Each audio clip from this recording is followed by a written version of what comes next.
Hello everybody, welcome to ఇచ్చుముకు Telugu channel. మనం ప్రతిరోజు మన ఛానల్ ద్వారా నిఫ్టీ అండ్ బ్యాంక్ నిఫ్టీ చార్ట్ను అనాలిసిస్ చేస్తున్నాం based on option chain data ప్రకారం. అందులో భాగంగా రేపు ఎలా ఉండబోతుందో ఒక్కసారి చూద్దాం. అప్ సైడ్ కంటిన్యూ అవుతుందా, డౌన్ సైడ్ వెళ్తుందా, సైడ్ వేస్ ఉంటుందా, ఆప్షన్ చైన్ డేటాను బేస్ చేసుకుంటూ డిస్కషన్ చేద్దాం. ముందుగా నిఫ్టీ యొక్క ఇంట్రాడే చార్ట్ను అనాలిసిస్ చేసినట్టయితే నిన్న సిపిఆర్తో పోల్చుకున్నప్పుడు ఈరోజు సిపిఆర్ అనేది లోయర్ వాల్యూ సిపిఆర్ రావడం జరిగింది. కానీ ప్రైజెస్ అనేవి సిపిఆర్ పైన ఓపెన్ అవ్వడం జరిగింది కాబట్టి మన వ్యూ అనేది బుల్లిష్. గ్యాప్ అప్ ఓపెన్ అయింది కానీ ప్రైజెస్ అనేవి సిపిఆర్ దగ్గరలో ఓపెన్ అయినాయి కాబట్టి మన వ్యూ అనేది బుల్లిష్ ఉండాలి. బుల్లిష్ ఉంటేనే మనకు ప్రాఫిట్లో ఉండడానికి అవకాశం ఉంటుంది. సో మరి ఎప్పుడు తీసుకోవాలి మనం?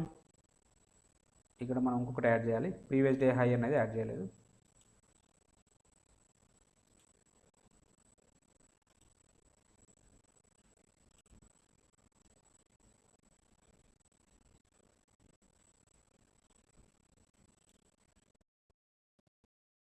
So previous day high plus R1 రెండు బ్రేక్అవుట్ అయితేనే మనం ట్రేడ్ తీసుకోవాలి. ఓన్లీ R1 అయితే ఇమీడియట్గా ఫోర్త్ క్యాండిల్లోనే బ్రేక్అవుట్ రావడం జరిగింది. సో మనం ఇక్కడ ట్రేడ్ తీసుకోవాల్సిన అవసరం అయితే వస్తుంది. మన యొక్క స్టాప్ లాస్ అనేది ఇది అవుతుంది. సో మన ఫస్ట్ రివార్డ్ అయితే ఇది, అంటే 1:1 అయితే రావడం జరిగింది. అంటే ప్రీవియస్ డే హైను R1 రెండు బ్రేక్అవుట్ అయిన తర్వాత ట్రేడ్ తీసుకుంటేనే మనకు ప్రాఫిట్ రావడానికి అవకాశం అయితే ఉంటుంది. ఇలాంటి సెటప్లలో అలా తీసుకోవడమే ఉత్తమం. సో ఇక్కడ 1:2 అయితే రాలేదు, 1:1 అయితే 1.5 అయితే రావడం జరిగింది. ఇది మన యొక్క స్టాప్ లాసు, ఇది మన యొక్క టార్గెట్. ఈజీగా 1:1.5 అయితే రావడం జరిగింది. ఒకసారి క్యామరిల్లా ఇండికేటర్ను యూజ్ చేద్దాం. క్యామరిల్లా ఇండికేటర్ ప్రకారం మనకి ఏమైనా సెటప్ లభించిందో లభించదో ఒక్కసారి చూద్దాం. అకార్డింగ్ టు క్యామరిల్లా ఇండికేటర్ ప్రకారం ఫస్ట్ ఓపెనింగ్ అనేది H3 H4 మధ్యలో ఓపెన్ కావడం జరిగింది. H3 H4 మధ్యలో ఓపెన్ అయినప్పుడు మన వ్యూ ఏంటిది? బ్రేక్అవుట్ ట్రేడ్ తీసుకోవాలి. Breakout up side breakout trade తీసుకోవాల్సిన అవసరం అయితే ఉంటుంది. సో H4 బ్రేక్అవుట్ అనేది మూడో క్యాండిల్లో బ్రేక్అవుట్ కావడం జరిగింది. ఎట్లాగో ఫస్ట్ 15 మినిట్స్ వరకు మనం ట్రేడ్ తీసుకోము కాబట్టి 9:30 వరకు, 9:30 తర్వాత ఇది బ్రేక్అవుట్ అయింది కాబట్టి ఇది మన యొక్క సిగ్నల్ క్యాండిల్ అవుతుంది. దీని హై పైన మనం ట్రేడ్ తీసుకుంటాం. మన యొక్క స్టాప్ లాస్ ఇది అవుతుంది. దీనికి అంటే నెక్స్ట్ టార్గెట్ ఇది ఆల్రెడీ డిఫైన్ టార్గెట్ ఉంటుంది, H5 ఉంటుంది కాబట్టి H5 అనేది తొందరలోనే అచీవ్ కావడం జరిగింది. సో ఫర్దర్గా ఇంకా వెయిట్ చేస్తుంటే మంచి టార్గెట్ రావడం జరిగింది. సో ఎనీహౌ ఫస్ట్ టార్గెట్ అయితే మన H5 కాబట్టి H5 దగ్గర బుక్ చేసుకోవాల్సిన అవసరం అయితే ఉంది. కంపేర్ టు సిపిఆర్ తోటి పోల్చుకున్నప్పుడు క్యామరిల్లా అనేది రిస్క్ టు రివార్డ్ అనేది ఫేవర్గా ఉంది. వేరాజ్ సిపిఆర్లో మాత్రం రిస్క్ టు రివార్డు మనకు ఫేవర్గా లేదు. ఓన్లీ 1:1.5 అయితే ఉన్నది. ఇక్కడ మనకు మోర్ దెన్ 1:1.5 అయితే ఉన్నది కాబట్టి సో దీన్ని ప్రిఫరబుల్ చేయాలి. సో మనం ఏం చేయాలంటే సిపిఆర్ ఇండికేటర్ని ఫస్ట్ యూజ్ చేయాలి, తర్వాత క్యామరిల్లా ఇండికేటర్ని రెండోసారి యూజ్ చేస్తే ఏది మనకు రిస్క్ టు రివార్డ్ అనేది ఫేవర్గా ఉంటే దాని సైడ్ వెళ్ళిపోతే మనకు ప్రాఫిట్లో ఉండడానికి అయితే అవకాశం అయితే ఉంటుంది. సో ఈ రెండు ఇండికేటర్ యూజ్ చేయడానికి అయితే ప్రయత్నం చేయండి. ఎనీహౌ ఆప్షన్ చైన్ డేటాలోకి వెళ్ళిపోదాం. ఆప్షన్ చైన్ డేటాను కాల్ సైడ్లో పరిశీలించినప్పుడు హైయెస్ట్ ఓపెన్ ఇంట్రెస్ట్ అనేది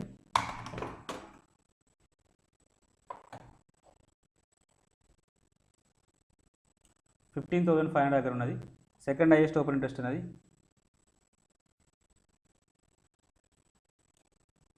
15,700 దగ్గర ఉన్నది. థర్డ్ హైయెస్ట్ ఓపెన్ ఇంట్రెస్ట్ అనేది 15,600 దగ్గర ఉన్నది. సో నిఫ్టీ అనేది అప్ సైడ్ వస్తే అంటే ఫస్ట్ రెసిస్టెన్స్ ఇక్కడ ఉంటుంది, సెకండ్ రెసిస్టెన్స్ ఇక్కడ ఉంటుంది, థర్డ్ రెసిస్టెన్స్ 15,700 దగ్గర ఉండడానికైతే అవకాశం అయితే ఉంటుంది. వీటిలో సిగ్నిఫికెంట్గా హైయెస్ట్ ఓపెన్ ఇంట్రెస్ట్ అనేది ఇక్కడ బిల్డప్ కావడం జరిగింది కాబట్టి ఇది స్ట్రాంగ్ రెసిస్టెన్స్ లాగా యాక్ట్ చేయడానికి అయితే అవకాశం అయితే ఉంటుంది. 15,700 అనేది స్ట్రాంగ్ రెసిస్టెన్స్ లాగా యాక్ట్ చేయడానికి అవకాశం ఉన్న లెవెల్. అలాగే ఓవరాల్ సినారియో మనం పరిశీలించినప్పుడు పర్టికులర్గా ఇక్కడ వరకు లాంగ్ బిల్డప్ జరిగింది, ఇటేమో షార్ట్ బిల్డప్ జరిగింది. ఈ లాంగ్ బిల్డప్ షార్ట్ బిల్డప్ అంటే మొన్నటి వీడియోలో మనం క్లియర్గా డిస్కషన్ చేసుకున్నాం. సో కాబట్టి ఇక్కడ కాల్ సైడ్లో మిక్స్డ్ ట్రెండ్ ఉంది కాబట్టి మనం ఓన్లీ కాల్ సైడ్ను బేస్ చేసుకుంటూ మనం ఈ ట్రెండ్ని అయితే చెప్పలేము, ఎలా ఉంటుంది, అప్ సైడ్ ఉంటుందా డౌన్ సైడ్ ఉంటుందా అని చెప్పలేము. ఒకసారి పుట్ సైడ్ డేటాను పరిశీలిస్తే మనకి ఇంకా క్లారిటీ రావడం జరుగుతుంది. పుట్ సైడ్ డేటాను పరిశీలించినట్టయితే హైయెస్ట్ ఓపెన్ ఇంట్రెస్ట్ 14,000 దగ్గర ఉంది. సెకండ్ హైయెస్ట్ ఓపెన్ ఇంట్రెస్ట్ అనేది 15,000 దగ్గర ఉన్నది. థర్డ్ హైయెస్ట్ ఓపెన్ ఇంట్రెస్ట్ అనేది 14,800 ఇక్కడ 14,800 దగ్గర ఇక్కడ ఉన్నది. కాబట్టి నిఫ్టీ అనేది డౌన్ సైడ్ వస్తే ఫస్ట్ సపోర్ట్ ఇక్కడ తీసుకుంటుంది, సెకండ్ సపోర్ట్ ఇక్కడ తీసుకుంటుంది, థర్డ్ సపోర్టు ఇక్కడ తీసుకుంటుంది. ఇది వెరీ లాంగ్ ఉన్నది. సో ఎనీహౌ 15,000 మనం ఓవరాల్ సినారియోని పరిశీలించినప్పుడు చేంజ్ ఇన్ ఓపెన్ ఇంట్రెస్ట్ ఒకే రోజులో హైయెస్ట్గా ఇక్కడ బిల్డప్ కావడం జరిగింది. కాబట్టి ఇది స్ట్రాంగ్ సపోర్ట్ లాగా యాక్ట్ చేయడానికి అవకాశం ఉంటుంది. సో 15,000 లెవెల్ అనేది స్ట్రాంగ్ సపోర్ట్ లాగా యాక్ట్ చేయడానికి అవకాశం అయితే ఉన్నది. ఓవరాల్ ట్రెండ్ని మనం పరిశీలించినప్పుడు చేంజ్ ఇన్ ఓపెన్ ఇంట్రెస్ట్ అనే కాలం ఇంక్రీజ్ అవుతూ ఉంది, ప్రైజెస్ అనేవి డౌన్ఫాల్ వస్తున్నాయి. కాబట్టి షార్ట్ బిల్డప్ జరిగింది. పుట్ సైడ్లో షార్ట్ బిల్డప్ జరిగింది అంటే పాజిటివ్ ఉంటుంది. నిఫ్టీ అనేది అప్ సైడ్ కంటిన్యూ కావడానికి అవకాశం అయితే ఉన్నది. సో వేరే కాల్లో మాత్రం మనం మిక్స్డ్ ట్రెండ్ ఉంది కాబట్టి దాన్ని మనం పరిగణలోకి తీసుకుంటలేము. సో దీని ప్రకారం అయితే అప్ సైడ్ ఉండడానికి అయితే అవకాశం అయితే ఉన్నది. ఒక్కసారి మన యొక్క ఇచ్చుముఖి ఇండికేటర్ ప్రకారం కూడా అనాలిసిస్ చేద్దాం. అకార్డింగ్ టు ఇచ్చుముఖి ఇండికేటర్ ప్రకారం క్యాండిల్ అనేది క్లౌడ్ పైన క్లోజ్ కావడం జరిగింది. దట్టు పర్టికులర్గా మంచి బుల్లిష్ క్యాండిల్ ఉన్నది కాబట్టి డెఫినెట్గా అప్ సైడ్ ఉండడానికి అయితే అవకాశం అయితే ఉంటుంది. సో మనకి ఇక్కడ ఫ్యూచర్ కూమో కూడా మనకు పాజిటివే ఉంది. ఈ ఫ్యూచర్ కూమో అనేది మనకు బుల్లిష్లో ఫామ్ అయింది, బుల్లిష్లో రైజింగ్ అవుతూ ఉంది. కాబట్టి మనకు ఇది అప్ సైడ్ కంటిన్యూ అంటే లాస్ట్ 52 డేస్ యొక్క హైయెస్ట్ హై యొక్క క్యాండిల్స్ను టచ్ చేయడానికి అవకాశం ఉంటుంది. కాబట్టి ఇక్కడ వరకు రావడానికి అయితే అవకాశం అయితే ఉంటుంది. ఈ లెవెల్ వచ్చేసి 15,350 వరకు వెళ్ళడానికి అయితే అవకాశం అయితే ఉంటుంది. ఇన్ కేస్ ఒకవేళ డౌన్ సైడ్ వస్తే ఈ లోన్ బ్రేక్ చేసుకుంటూ డౌన్ సైడ్ రావాలి, అప్పుడు వస్తే ఇక్కడ వరకు రావడానికి అయితే అవకాశం ఉంటుంది. ఈ లెవెల్ వచ్చేసి 14,900 దగ్గర ఒక సపోర్ట్ తీసుకుంటుంది.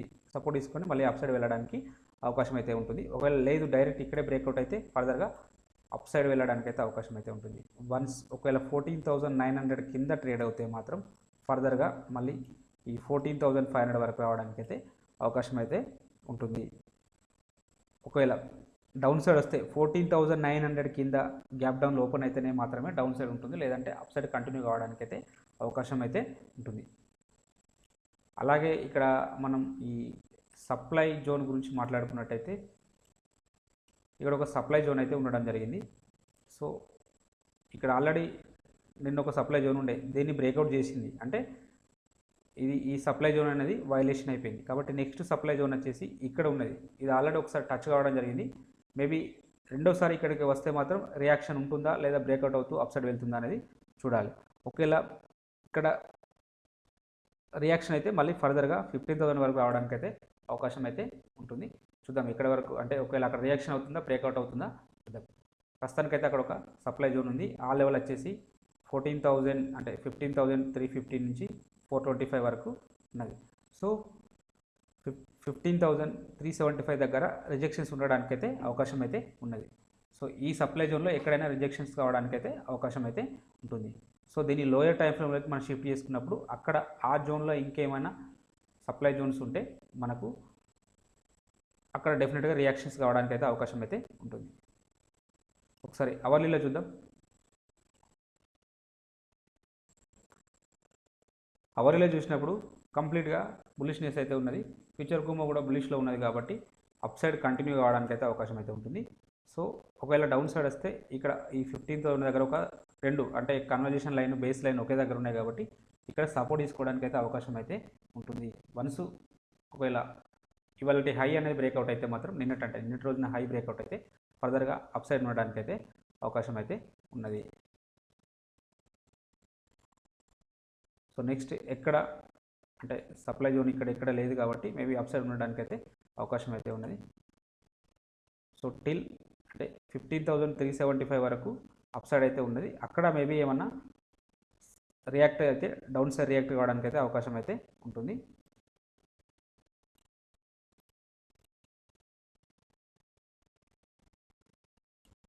ఇక్కడ రిజెక్షన్స్ కావడానికి అవకాశం ఉంటుంది. ఈ లెవెల్ వచ్చేసి 15,387 దగ్గర ఒక రిజెక్షన్స్ ఉండడానికి అవకాశం అయితే ఉంటుంది ఈ జోన్లో పర్టికులర్గా. లేదు అంటే ఇది బ్రేక్అవుట్ అయితే అప్ సైడ్ కొత్త హై ఫామ్ చేయడానికి అయితే అవకాశం అయితే ఉంటుంది. బ్యాంక్ నిఫ్టీ ఆప్షన్ చైన్ డాటాలోకి వెళ్ళే ముందు బ్యాంక్ నిఫ్టీని ఇంట్రాడే పర్పస్లో ఒకసారి అనాలిసిస్ చేద్దాం. బ్యాంక్ నిఫ్టీని ఇంట్రాడే పర్పస్లో అనాలిసిస్ చేసినప్పుడు సేమ్ సిపిఆర్ అనేది లోయర్ వాల్యూ సిపిఆర్ ఫామ్ అవ్వడం జరిగింది, కానీ క్యాండిల్స్ అనేది సిపిఆర్ పైన ఓపెన్ అవ్వడం జరిగింది కాబట్టి మన వ్యూ అనేది బుల్లిష్. కానీ ఎప్పుడు ట్రేడ్ తీసుకుంటాం, ప్రీవియస్ డే హైను R1 రెండు బ్రేక్అవుట్ అయిన తర్వాత తీసుకుంటాం. సో అది 4th క్యాండిల్లో మనకైతే ఎంట్రీ రావడం జరిగింది. సో ఇది మన యొక్క ఎంట్రీ పాయింట్, మన యొక్క స్టాప్ లాస్ అనేది ఈ రెండింటికి మధ్యలో ఇది అవుతుంది, లేదంటే R1 అవుతుంది. సో మన నెక్స్ట్ టార్గెట్ ఇమీడియట్ R2 అవుతుంది, లేదు మనం వెయిట్ చేసి ఉంటే R2 R3 వరకు కూడా వెళ్ళడం జరిగింది. సో ఇలా సిపిఆర్లో 1:1.5 అయితే రావడం జరిగింది. ఒకసారి కెమెరా ఇండికేటర్ని కూడా యూజ్ చేసి చూద్దాం. ఈ రెండింటిని యూజ్ చేయండి. అంటే ఫస్ట్ కెమెరా యూజ్ చేయండి, తర్వాత మనకు ట్రేడ్ సెటప్స్ లభించకపోతే ఫస్ట్ సిపిఆర్ని యూజ్ చేయండి, తర్వాత కెమెరాని యూజ్ చేయండి. ఈ రెండింటిని యూజ్ చేసినట్టయితే మీకు అక్యురసీ లెవెల్ పెరగడానికి అవకాశం అయితే ఉంటుంది. ఎవరైనా కొత్తగా ఈ వీడియో చూస్తున్నట్టయితే ఫస్ట్ ఆఫ్ ఆల్ సిపిఆర్ ఇండికేటర్కి సంబంధించిన వీడియోలు మన ప్లేలిస్ట్లో ఉన్నాయి, కెమెరా ఇండికేటర్కి సంబంధించినవి కూడా ఉన్నాయి. వాటిని చూసిన తర్వాత ఈ వీడియో చూడండి, ఈ సెటప్స్ మీద ప్రాక్టీస్ చేయండి. డెఫినెట్గా ప్రాఫిట్లో ఉండడానికి అయితే అవకాశం అయితే ఉంటుంది.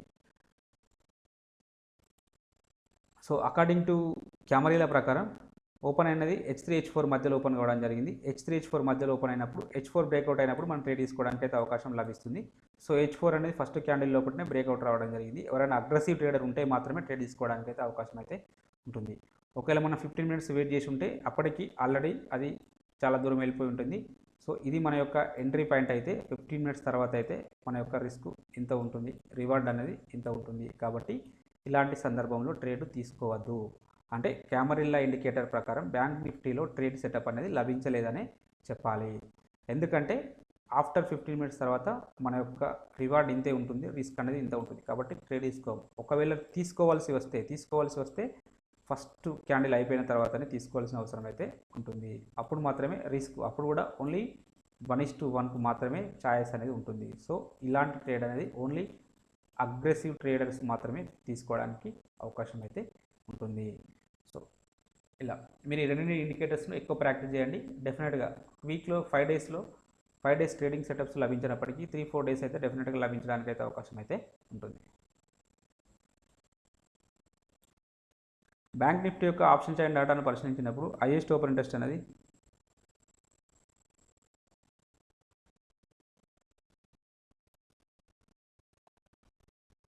35,000 దగ్గర ఉన్నది. సెకండ్ హైయెస్ట్ ఓపెన్ ఇంట్రెస్ట్ అనేది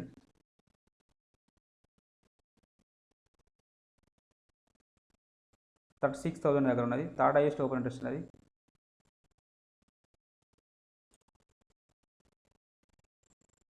36,500 దగ్గర ఉన్నది. అంటే బ్యాంక్ నిఫ్టీ అనేది అప్సైడ్ వస్తే ఫస్ట్ రెసిస్టెన్స్ ఇక్కడ ఉంటుంది, సెకండ్ రెసిస్టెన్స్ ఇక్కడ ఉంటుంది, థర్డ్ రెసిస్టెన్స్ ఇక్కడ ఉండడానికి అవకాశం అయితే ఉంటుంది. వీటిలో సిగ్నిఫికెంట్గా హైయెస్ట్ ఓపెన్ ఇంట్రెస్ట్ ఒకే రోజు ఎక్కువగా బిల్డప్ అయిన లెవెల్ వచ్చేసి ఇది చేంజ్ ఇన్ ఓపెన్ ఇంట్రెస్ట్ అనేది ఇది. కాబట్టి ఇది స్ట్రాంగ్ రెసిస్టెన్స్ లాగా ఉండడానికి అవకాశం అయితే ఉంటుంది. 35,000 అనేది స్ట్రాంగ్ రెసిస్టెన్స్ లాగా ఉంటుంది. వన్స్ ఈ లెవెల్ బ్రేక్అవుట్ అయితే 36,000 వరకు వెళ్ళడానికి అయితే అవకాశం అయితే ఉంటుంది. అలాగే ఓవరాల్ సినారియోని మనం పరిశీలించినప్పుడు చేంజ్ ఇన్ ఓపెన్ ఇంట్రెస్ట్ అనే కాలం ఇంక్రీజ్ అవుతూ ఉంది, ప్రైజెస్ అనేవి ఇంక్రీజ్ అవుతూ ఉన్నాయి. కాబట్టి లాంగ్ బిల్డప్ జరిగింది కాబట్టి పాజిటివ్ అప్ సైడ్ ఉండడానికి అవకాశం అయితే ఉంటుంది. మొన్న మనం డిస్కషన్ చేసుకున్నట్టు ప్రైస్ పెరిగింది, ఓపెన్ ఇంట్రెస్ట్ పెరుగుతుంది, కాబట్టి అప్ సైడ్ ఉండడానికి అయితే అవకాశం అయితే ఉంటుంది. లాంగ్ బిల్డప్ జరిగింది కాబట్టి అప్ సైడ్ ఉండడానికి అవకాశం ఉంటుంది. ఒకసారి పుట్ సైడ్ డేటాను కూడా పరిశీలిద్దాం, మనకి ఇంకా క్లారిటీ రావడం జరుగుతుంది. పుట్ సైడ్ డేటాను పరిశీలించినట్టయితే హైయెస్ట్ ఓపెన్ ఇంట్రెస్ట్ అనేది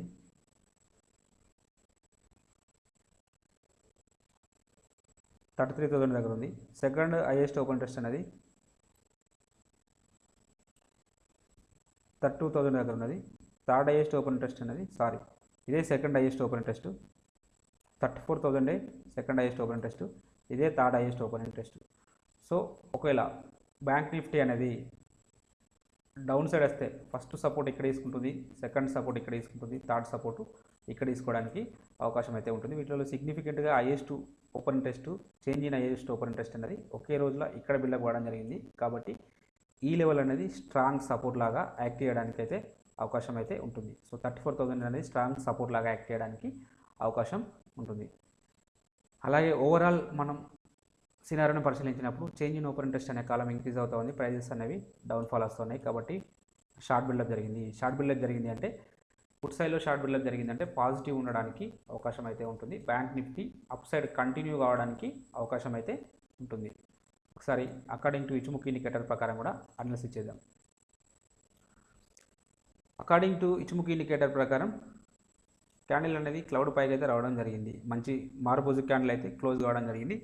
కానీ నెగిటివ్ అంశం ఏంటంటే ఫ్యూచర్ కుమో బెరిష్లో ఉంది, కానీ రైజింగ్ అవుతుంది, స్పాన్ అనేది రైజింగ్ అవుతుంది. స్పాన్ అనేది రైజింగ్ అయితే పర్టికులర్గా ఇక్కడ ఇది బుల్లిష్లోకి వస్తుంది. వన్స్ ఇది బుల్లిష్లోకి వస్తే 52 డేస్ యొక్క హైయెస్ట్ హైని టచ్ చేయడానికి అవకాశం ఉంటుంది. కాబట్టి ఇక్కడ వరకు వెళ్ళడానికి అయితే అవకాశం ఉంటుంది. 37,000 వరకు వెళ్తుంది. వీలైతే కొత్త హై కూడా ఫామ్ చేయడానికి అయితే అవకాశం అయితే ఉంటుంది వన్స్ ఇది బుల్లిష్లోకి మారితే. ఎందుకంటే ఆల్రెడీ నిఫ్టీలో బుల్లిష్నెస్ అనేది రావడం జరిగింది. ఫ్యూచర్ కూడా బుల్లిష్లో ఉన్నది కాబట్టి మేబీ అది బుల్లిష్లోకి వస్తే ఇది కూడా బుల్లిష్లోకి రావడానికి అవకాశం అయితే ఉంటుంది. సో అది ఎక్కువ శాతం నిఫ్టీని బ్యాంక్ నిఫ్టీ ఫాలో అవుతుంది కాబట్టి అప్ సైడ్ వెళ్ళడానికి అయితే అవకాశం అయితే ఉంటుంది. సో మళ్ళీ బ్యాంకింగ్ సెక్టర్ అనేది పాజిటివ్ ఉంటుంది, పాజిటివ్ ఉన్నది.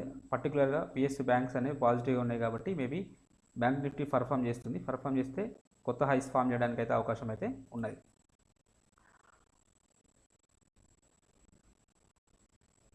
One second. ఈ 34,900 పైన ట్రేడ్ అయితే గ్యాప్ అప్ ఓపెన్ అయితే ఫర్దర్గా 35,500 వరకు వెళ్తుంది. వన్స్ అది బ్రేక్అవుట్ అయితే 36,000 వరకు వెళ్ళడానికి అయితే అవకాశం అయితే ఉంటుంది. ఈ 36,000 దగ్గర ఒక సప్లై జోన్ అయితే ఉన్నది. ఇక్కడ ఒకసారి టచ్ చేయడం జరిగింది, మళ్ళీ రెండవసారి టచ్ అయినప్పుడు మరి రియాక్ట్ అవుతుందా లేదా ఆ లెవెల్ని బ్రేక్అవుట్ చేసుకుంటూ ముందుకెళ్తుందా అనేది మనం గ్యారంటీ అయితే చెప్పలేము. కానీ ఫస్ట్ టైం అయితే ఎక్కువ ప్రాబబిలిటీ ఉంటుంది. సో ఫస్ట్ టైం చూడండి ఇమీడియట్గా ఇంత ర్యాలీ రావడం జరిగింది. ఇన్ కేస్ ఒకవేళ ఇక్కడ ఇలా రియాక్ట్ అవుతే మళ్ళీ ఫర్దర్గా ఈ లో టచ్ చేయడానికి అయితే అవకాశం అయితే ఉంటుంది. చూద్దాం ఎక్కడి వరకు వెళ్తుంది అనేది చూద్దాం. ఒకవేళ ఇక్కడ రియాక్ట్ అవుతుందా లేదా అనేది వేచి చూడాలి. సో ఇమీడియట్గా ఫస్ట్ అయితే 35,000 పైన ట్రేడ్ అయితే నెక్స్ట్ 35,500, 35,000 బ్రేక్అవుట్ అయితే మాత్రం 36,000 37,000 వరకు వెళ్ళడానికి అవకాశం అయితే ఉంటుంది. ఇది డే క్యాండిల్ యొక్క సినారియో. ఒకసారి అవర్లీలో కూడా చూద్దాం. అవర్లీలో కూడా సేమ్ లెవెల్స్. అవర్లీలో కూడా బుల్లిష్నెస్ అయితే ఉన్నది కాబట్టి బుల్లిష్ ఉన్నది కాబట్టి అప్ సైడ్ వెళ్ళడానికి అయితే అవకాశం ఉంటుంది. ఫ్యూచర్ కుమో బుల్లిష్లో ఉన్నది కాబట్టి ఈ లెవెల్ వెళ్ళడానికి అయితే అవకాశం ఉంటుంది. వన్స్ ఒకవేళ ఇక్కడ రిజెక్షన్స్ వస్తే ఫర్దర్గా ఇక్కడ వరకు రావడానికి అయితే అవకాశం ఉంటుంది. 34,000 వరకు రావడానికి అవకాశం అయితే ఉన్నది. వేరాజ్ మనకు ఫుట్ సైడ్లో సపోర్ట్ కూడా 34,000 దగ్గర చూపెడుతుంది, సెకండ్ హైయెస్ట్ ఓపెన్ టెస్ట్ కాబట్టి ఇన్ కేస్ డౌన్ సైడ్ వస్తే ఇక్కడ వరకు రావడానికి అవకాశం అయితే ఉంటుంది. ఈ 34,000 దగ్గర సస్టైన్ అవుతుంది. సస్టైన్ కాకపోతే మాత్రం ఫర్దర్గా మళ్ళీ 33,000 వరకు వెళ్ళడానికి అయితే అవకాశం ఉంటుంది. కాబట్టి ఇవి అప్ సైడ్ లెవెల్స్, ఇవి డౌన్ సైడ్ లెవెల్స్. వీటిని ఒకసారి మార్క్ చేసుకోండి. ఇది బ్యాంక్ నిఫ్టీ యొక్క సినారియో. అలాగే మనం డైలీ ఇంట్రాడే స్టాక్స్ గురించి కొన్ని వాచ్ లిస్ట్లో ఇవ్వడం జరుగుతుంది పేపర్ ట్రేడింగ్ పర్పస్లో. వాటిని కూడా ఒకసారి చూడండి. మీకు ఈ కంటెంట్ నచ్చినట్టయితే తప్పక లైక్ చేస్తూ షేర్ చేయగలరు, అలాగే సబ్స్క్రైబ్ చేసుకోగలరు. Thank you everybody.